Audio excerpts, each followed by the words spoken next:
in the cold evening winds, his breath hums a bitter rage. Only death is eternal. Hey guys, welcome to another developer interview here at PSVR without Parole. With me this week is Alek Sinn, founder of Sinn Studio, makers of Wraith, Perfect Sniper, Warzone, and most recently, Swordsman VR. Alek, welcome to the channel, man. How you doing? Thanks, Ryan. I'm doing good. It's really cool to be here because, like, I watch the show, so being on this side of the equation is awesome. Nice. Well, that's fantastic, man. We're really happy you're here, and congratulations on Swordsman. Swordsman has been Thank you. Pretty well received overall, correct? Yeah, I mean, at least on PSVR, I think it's something that people wanted and couldn't have in a way. Like, we knew Blade and Sorcery wasn't going to come to PSVR probably ever. And we knew that people on PSVR wanted it. And so I often see comments where it's like, oh, this is just Blade and Sorcery 2.0, like for PSVR basically. Yeah. And yeah, sure. Like the inspiration was definitely Blade and Sorcery. Arguably it's a different game. Like they're in the same genre, but that sort of, here's a realistic physics-based melee combat scenario in a medieval setting. Just that idea, I think, is what people wanted. And it just seemed like it made the most sense to give that to people on PSVR. Yeah, it seems like you kind of have a knack for knowing what people are looking for. We'll talk more about Warzone specifically later, but I think people are chomping at the bit for a modern military shooter, and it just feels like no matter what the outcome of the games are, what people are looking for. I think in a way, I mean, we're getting better at it. Originally, like with Wraith, we didn't know what the market was like. We didn't really know what was going on. And the idea there was like, hey, people liked Brookhaven. Yeah. Let's do Brookhaven, but like with a spin, which was that you had to manage your stuff in real time. There's no, pauses between levels. And then the Perfect Sniper was also like, hey, there's no sniper games for VR. It seems like such a perfect medium for that. There was like one, I think, which was also low poly and similar. But there was like this weird absence of sniper games. And then Warzone, obviously, that's like everybody loves competitive shooters and Call of Duty. And, there's so many games that are huge in the genre. It's like VR is perfect for this as well. But we really missed the ball on that one.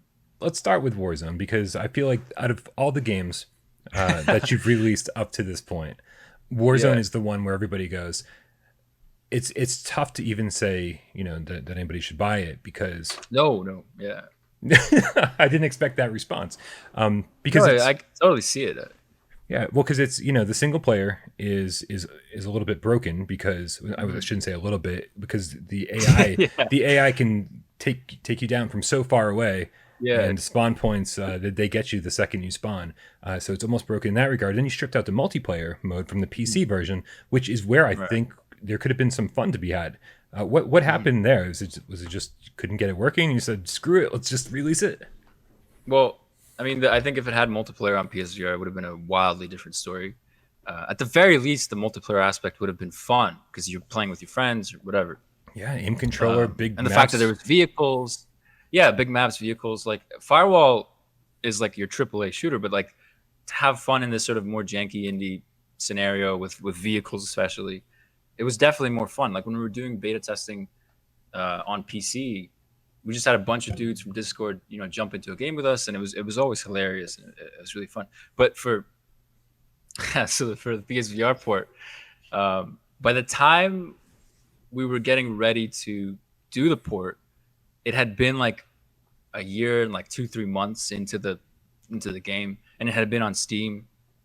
But overall, it was making no money, and Sony dropped like a 200-page checklist on our lap, most of which was for multiplayer functionality.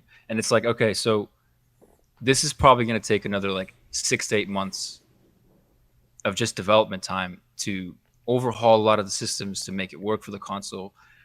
The IK system we were using for your body, the license for that system was like $100,000 a year. The particular one we were using to have permission to use it on console. Just there's so many things that just couldn't work, and I was so burnt out. I was so exhausted at that point, because it was like there was already no financial incentive to back this development project anymore, and the fact that it was going to take like another 6 to 8 months, and it was just, there's so many variables that went wrong, where it was like, okay, well, let's just take out the multiplayer and the IK system, because those are the chunk of this extended development time that's needed, and do a single player game for PSVR that mimics this multiplayer aspect, and that'll be it. And at the time, I was even like thinking like, I can't even do this anymore. There's literally no reason to do this. It was like 3 years into our company and we're making no money. It just made nothing made sense. And so that's what we did. We were like, okay, let's just port this in the most viable way possible, and then let's just stop. Whatever happens, happens. I mean, it might make some money, it might not.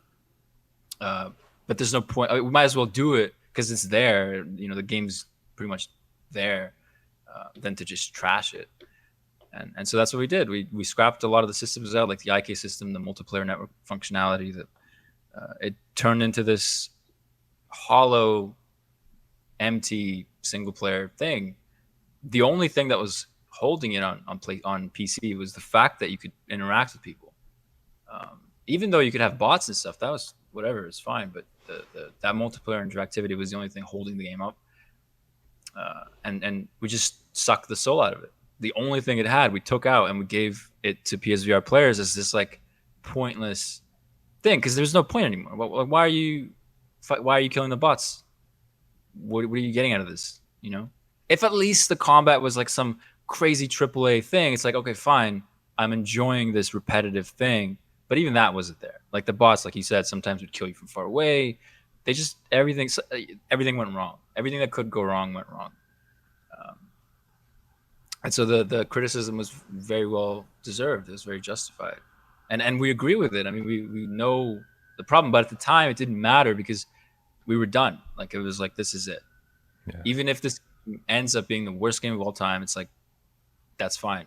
We're done anyways. When you say we're done, you're like talking about getting out of game development. Is that sort of where your head was at? Like we were gonna dissolve the company and like split up and just do something else. Like, you know, life goes on. How many people were working at Sinn at that point? Well, on the development side, it was mostly just me.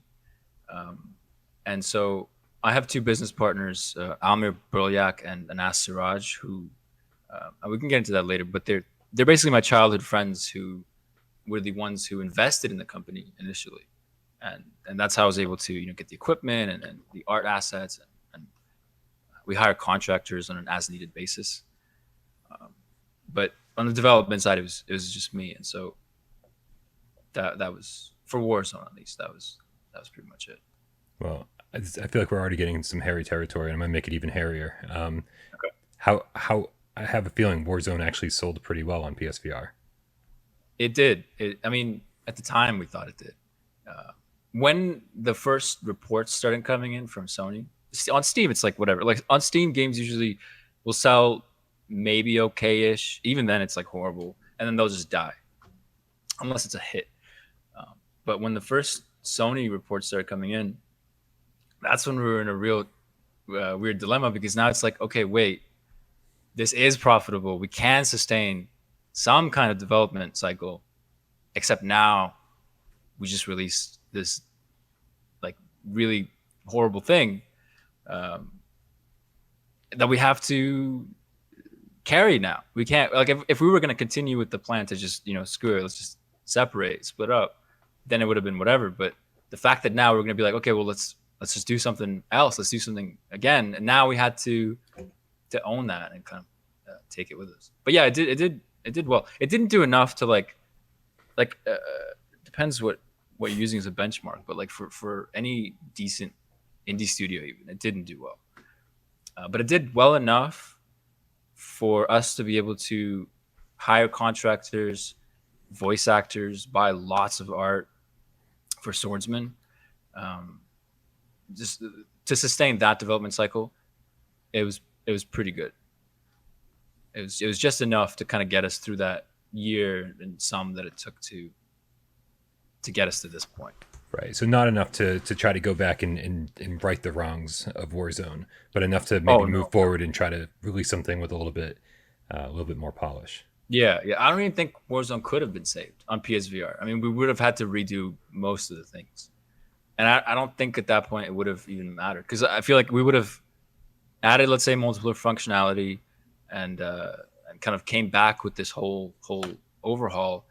But at that point, people would have been like, but we have all these other better games, right? It was, the game itself was a bit outdated, because by the time when we started it, there wasn't a lot of competition.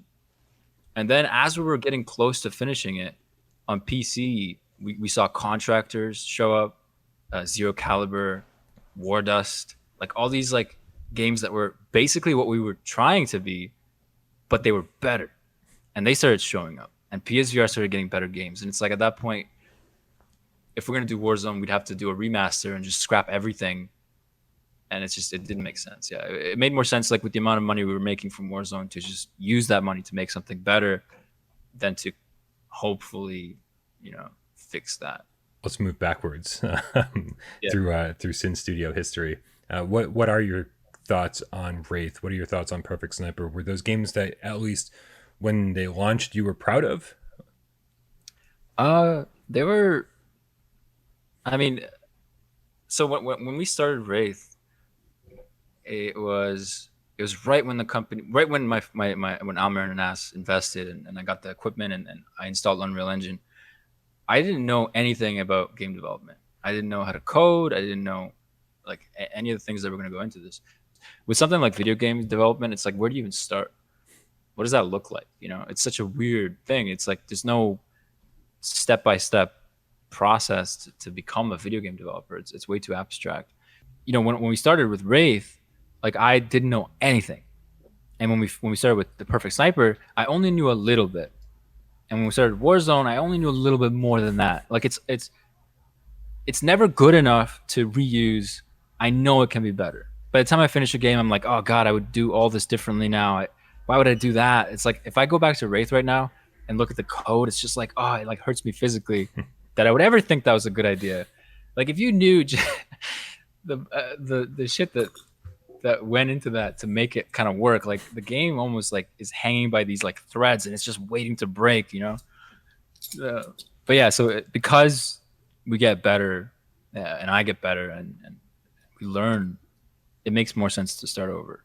I think eventually, probably, maybe with the next game, we could develop systems that are reusable, but for the most part, I would happily redo them, because I know I could do them better. Do you feel like a good analogy would be that maybe Wraith, Perfect Sniper, and maybe Warzone, even, like, these were learning experiences for you, and for the most part, I think most developers wouldn't, they wouldn't be publishing their learning experiences. They wouldn't be publishing their learning experiences on the PlayStation Store for everyone to go, for everyone to criticize as you go along. Do you think a better, if in a perfect world, these games would have been something you did in school, where like you developed these, and you were like, oh look, this is the first Wraith is the first game I ever made, and then your teacher critiques it, and your classmates critique it, and then you move on and you make something else, and your first game coming out of school is Swordsman. Like, in a perfect world, doesn't that kind of seems like? Yeah. Right. I think about that a lot. I mean, like, how dare I charge money for my learning project? It seems like, and I don't think it does make any sense. But in reality, like, when we started the company, well, I started it alone originally, and that's why it was named Sinn Studio, because my plan was to just be a solo dev, and Sinn is like a shortened version of my last name, and that was going to be it. It was just going to be Sinn making games at Sinn Studio. That's it. But then, I couldn't do it. I didn't have enough money to buy all the equipment and all the, art and stuff, and to pay the people I might need to pay. And I spent like almost a year looking for investors. I went to met with a lot of business people and did pitches, like, hey, I want to do this VR company and stuff. And I didn't go in alone thinking, hey, I'm a guy who doesn't know how to make games, but wants to, please give me money. I found a bunch of artists and engineers, and I asked them, I was like, hey, if I could get money for a company, would you be willing to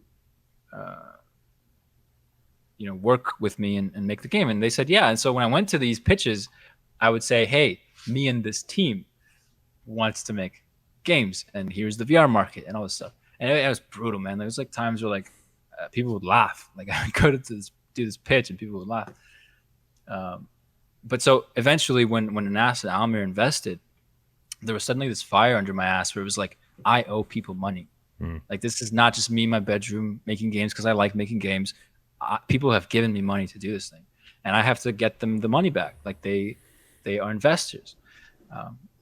And so that was why Wraith was commercialized and the Perfect Sniper was commercialized, because it had to be.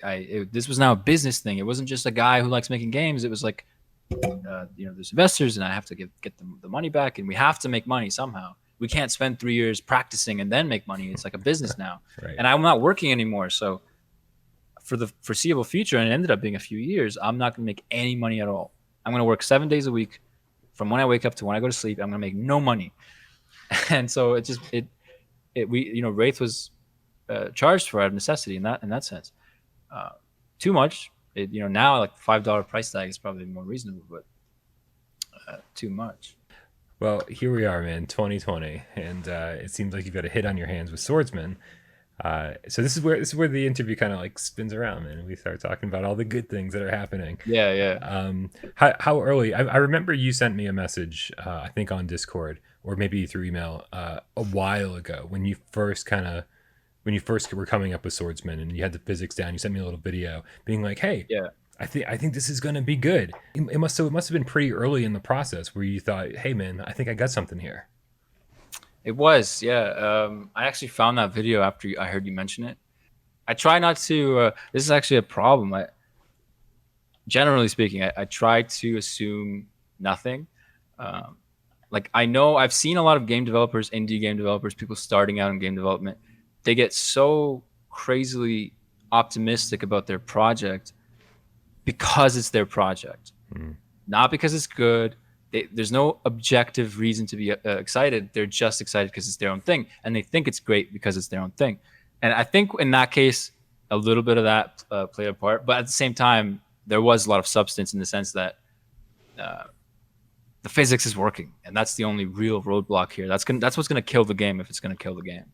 Right. So generally speaking, yeah, I try not to. I try to be realistic. I knew Warzone. I knew the flaws that Warzone had, and the Perfect Sniper, and Wraith. Like, I can't even pretend to be upset about the feedback Warzone got because it just makes perfect sense. Well, I think I've got a lot of questions about Swordsman, but yeah, our community, I think, has even more. So I feel like if we just go through some of their questions, you're going to answer all mine as we go. Sure. All right, let's see what we got here. The first question comes to us from Jay Meow. He says, "One thing I was really impressed with in Swordsman was the sound the sword makes when hitting another sword. Did you record these yourself? And if so, did you use real swords for the sounds?" No, these were a sound pack that we bought from the Unreal Marketplace. There's actually a bunch of different packs that are used, but the cool thing is that they had labeled them. I don't know if they used real swords to record them, but they had labeled them differently. So there was like different weapon types and different weights for different weapon types. And then there was even like variations where it's like, just for sword swings, is the sword swinging with the edge or with the side, the flat side? And like that would make different sounds. And if you test it out in game, like they do make different sounds depending on how you swing it. So no, we didn't record them, and I'm not sure if they were real swords, but they do sound good. I agree. Well, let me ask a follow-up then on my own, and that is how much of Swordsman is original art and how much of it is purchased? There are a few weapons. That's my cat. There are a few weapons that are original. We also had a naked version of the Swordsman character modeled from scratch, custom, which isn't in game yet. There's a rigging problem with it that we have to fix, but the music is original. So my dad, Bedria, he goes by Bedjo. I mentioned earlier he's a composer, and he actually did all the music for Swordsman. So that's all original. The voice acting, the lines and stuff like that. Who did the voice acting? Just friends and stuff, people you know? No. There were people that we found and hired online. Okay. But the crazy thing is, originally the the boss characters were from a voice pack I bought. And then I later found out when I tried to find the guy so we can work with him directly that it was one guy that did all the bosses. I had no idea because they sound so different. And he did the final boss, like that really deep voice in the cinematic trailer. And so he did all those, and he's awesome. His name's Sean. So to answer the question, a very small minority of the game in terms of art is original. Arguably, the music is probably the one that stands out the most. Gotcha. But at the same time, it's really hard to do a game as an indie developer from scratch in terms of the 3D assets. Like, it takes a really long time to model an entire game, like all the environment, all the characters, weapons. You would need a team of modelers working full time for many months to do it, and we definitely couldn't do that with Warzone. The money that Warzone was bringing in. So occasionally, we would have a guy come in, and his name's Kirill. He would, 3D model whatever we needed, but for the most part, there was no choice but to rely on the marketplace. Well, hats off to your father, man. That music is epic. That is a big. It's really good. Yeah, big selling point. It really gets you in the in the battle mood when you're in there and the music swells and you're like fang fang clang. I love it. Yeah. It's a really good feeling. I think Spliffy, the smoking game cat, has a couple of questions. He goes, what can we expect from future updates if there are any plans in the works already? What kind of updates are we looking at? Well, the roadmap is public. Let me just pop it up in here. The biggest thing right now, I don't know when this is getting published, but there's a big game mode update coming this month, sort of to go along with a Halloween-y sort of event. Mm-hmm. I don't know how much I can say about it yet because it hasn't been publicly discussed. Okay. But that's going to be one of the biggest ones that we work on. But generally speaking, there's a lot of overhauls that we're doing to how some of the key systems work, that when we do get them in game in the next few weeks, will almost be like a whole new game. I do want to keep some modifiers in there that will allow you to play the more classic version of the game. But one big one is advanced hitboxes, which will distinguish between armor and flesh or leather or cloth when you hit stuff with your weapons. And so you won't be able to just like stab a guy through a plate of armor anymore. And the difficulty of the AI will have to scale to compensate for this added realism. I think that's one of the biggest things. And I remember seeing a lot of people complaining like, oh, I can stab a guy through his helmet. Like, that doesn't make any sense. And I agree. Originally, that was because we didn't want to make it too hard. If you have like a fully armored knight and he's trying to kill you and he's moving around, like if we expect the player to have to like get the sword in through an opening in his armor, it might be overkill. It might be annoying at that point. And so that was the reason we didn't do it. But apparently a lot of people want that. And I could see why, and I would want that. And so it'll be the new default with the option to make armor cosmetic only again. So between the new game mode and those kinds of overhauls that improve the combat, I think that's a reasonable thing to expect in the near future. We also confirmed recently a new faction, a new culture that's going to be coming in November, which is pirates. And I'm really excited about that because I love pirates so much. Now, with pirates, will we also get a new arena and a new boss and a new boss sword? Oh yeah. Yeah, so every faction that comes in, it'll be like a little mini DLC, and for free, obviously. It'll have a new arena, which will probably be the deck of a ship.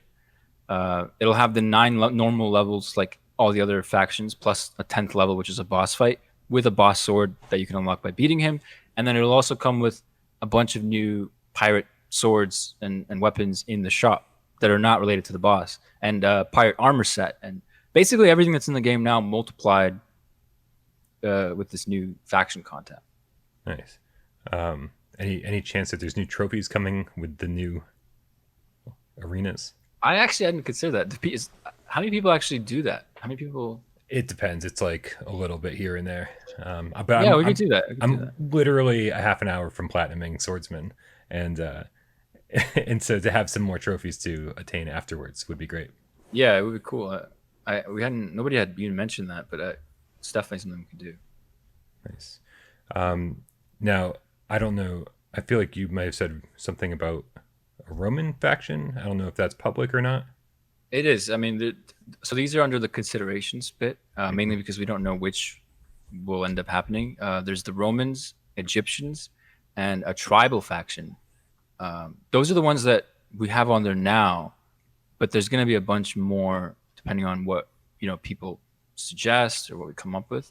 Okay. I don't know. It's really hard to tell. Like I know for sure what's going to be happening for the next 2 months, but it's hard to say what will happen after that. Something will happen. I just can't. I can't guarantee what it will be. Yeah. Hey man, regular updates though. That's really exciting.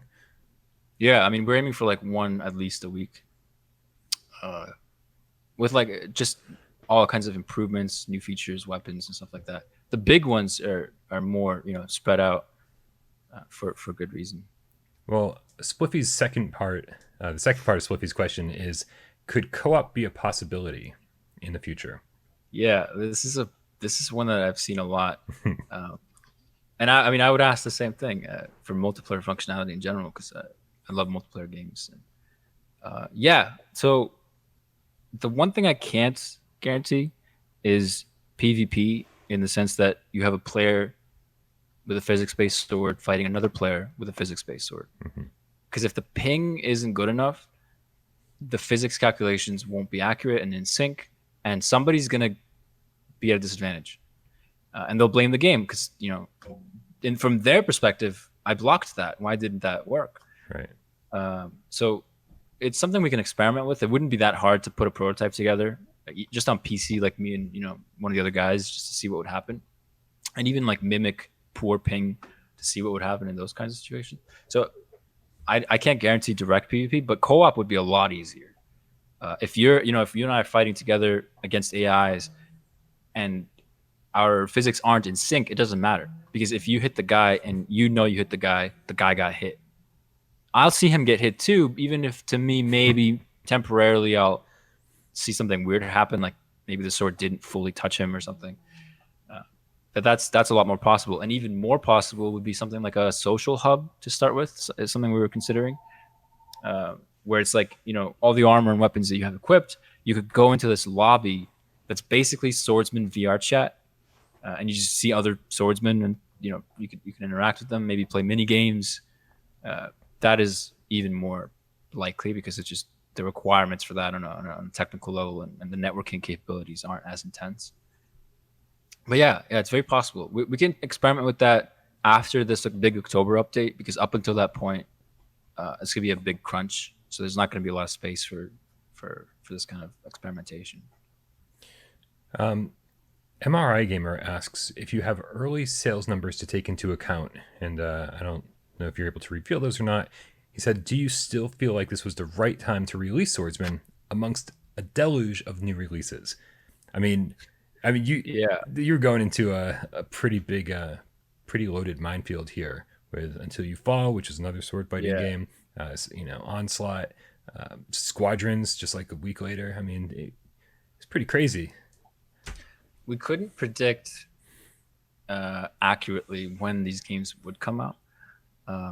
We actually had to delay the release initially without really telling anyone like what we wanted to release at, because the first Star Wars game, Vader Immortal, was coming out, and it was like, okay, do we really want to compete with lightsabers? No. Like that? Because it's like kind of similar, you're wielding a melee thing, but it's fucking Star Wars. Sorry, can I swear? Are you gonna get demonetized? Oh, please swear. Yeah. Okay, it's like fucking lightsabers. Nobody should be competing with lightsabers as an indie dev. And so we kind of secretly delayed it, thinking like, a few weeks after Vader Immortal, people will kind of be over it and be ready for something new. And then when we finally settled on this release date, Minecraft and like Walking Dead and like all these AAA games were also releasing. And it was like, okay, you know what, like, we can't delay it again. I mean, people know now when it's coming. We've already announced the date, and yeah, it was tough, but it actually went a lot better than I anticipated. It was like the craziest roller coaster leading up to launch and through launch. And I can't reveal exact numbers. I hadn't even considered the legalities of that. Not that it would be illegal, I don't think, but right. But I can give you perspective. Like Warzone made enough money in its lifetime to make Swordsman with. Okay. And have a little bit left over. But it wasn't enough for me to like get a salary or to pay full-time employees and to grow as a student. It wasn't good enough for that, but it was good enough to make Swordsman. And then Swordsman in 10 days, in the first 10 days of launch, made more than half of what Warzone made in its lifetime. Oh, wow. And so, I mean, again, like if you use a real studio as a benchmark, this is nothing, like it's laughable, but it's a huge deal for us because we immediately hired a full-time dev. Martin, he goes by Fellreach. Immediately hired a full-time dev, and in November we're going to hire another full-time dev, and maybe even more. I don't know. I mean, there's so much more potential now for expansion, and you know, whatever we do next, obviously we're going to keep supporting Swordsman, but whenever we start prototyping another project or ideas for another project, you know, having more full-time devs where it's not just me in my bedroom 24 hours a day. Is going to be great. If you guys, for whoever enjoyed Swordsman, then whatever we do next will be better. I think that's, I can't even pretend to aim to be the best, but if we can do better than we did last time, I think that's, if every game we do is the best game we've ever done, you know, over time, then that's probably a more realistic thing to aim for. Leading up to the Swordsman launch, I was terrified because I didn't know if the game was good or not. We had alpha testers and beta testers, and they were all saying and they're having fun. And I didn't buy it. I was like, you know what, something's wrong. You're just not telling me. And I tried doing anonymous surveys. Like we sent them, you know, anonymous surveys, and we were like, hey, listen, like this is a third party service. We don't know who's entering what. Just be brutally honest. And they came back positive, and it's like, okay, they're just scared that we can see who's saying what, but even though we can't, and so they're lying. Okay, so let's try a control group. Okay, we got a bunch of testers who we had no contact with, and the idea was like, just take the key and the link to the survey and go away and just do your thing. We just trusted that they would, you know, fill out the survey, and those came back positive. It's like, okay, they also don't buy that it's anonymous. They're just afraid. And there was no way to know, man. I was so nervous because I was like, the game's gonna release. I have this false sense of hope, and then the reviews will come in. They'll be like, "What the fuck is this? Why would they release this garbage and all this stuff?" And I guess I was kind of like traumatized because I didn't know what to expect after Warzone, right? But then I gave the key to Dave to live stream the beta on his on your Discord actually. Yeah. And he was having fun. He sent me videos of it, and people watching were having fun, and like sure, it had bugs and there was things that could be improved, but generally speaking, he was having fun. And I was like, holy fuck, this might actually work. Like, I think we actually have something here. And a part of me still kind of like suspicious. It's like, you know, maybe Dave was nice about it because he knows us now. I can't grasp the idea that maybe there's something wrong, but we just don't know what it is. But then I see comments from like strangers who don't know I'm reading them on like comments on videos or whatever, and it's like oh, I had a lot of fun and all this stuff, and it's slowly starting to sink in that like, okay, maybe we have something, and we've improved to a point where we can make something that's fun, and let's see where it goes from here. Let's see how much further we can push it. Right. It's fantastic that Swordsman worked out the way it did. It's even better to hear that you're supporting it. You know, I mean, I'm looking forward, the fact that I'm looking forward to playing as a pirate, I'm looking forward to whatever the Halloween update entails. This is all like really exciting stuff. Are you able to talk about what's happening after Swordsman? Like, do you have any conceptual ideas that you're willing to share, or is that sort of all private at the moment? There's nothing concrete, but there are ideas floating around that we're going to be prototyping in November, most likely. Just on the side, like, I mean, now that we're getting, you know, new full-time devs, we can afford to do that while supporting Swordsman. And so I'm not really sure what's going to happen. And I don't want to get ahead of myself, because in the past, I remember with Warzone when we kind of preemptively told everyone what the plan was, and then like a few months later, War Dust came out, and it was exactly what we wanted to do. Because they just reskinned, what was the game they had, like Sandout or something. So I don't know. I mean, I genuinely don't know what's gonna happen, but we're probably gonna start prototyping something in November, and if it works, it's probably something you'll see during like the holidays 2021. But again, like Swordsman is still a priority, so we're going to be supporting that for quite some time. It's awesome to hear. Alek, thank you so much, man. It's been a real pleasure hanging out with you and hearing the full Sinn Studio story. It's awesome. Yeah. As you know, our viewers are called the Game Cats, and the one thing we finish every interview off with is asking you to meow to the Game Cats. Damn it! If I knew this, I would have practiced. You want to give me a reference meow? I always swipe when I do it too. It's like very. Can I make a CGI swipe and send this to you? I feel like your time is better spent doing anything else than that. I don't know, man. You guys are awesome. I'm happy to help. Awesome. Well, thank you again for hanging out with us today, Yeah, of Alek. course, man. Thanks for having me. You guys are awesome.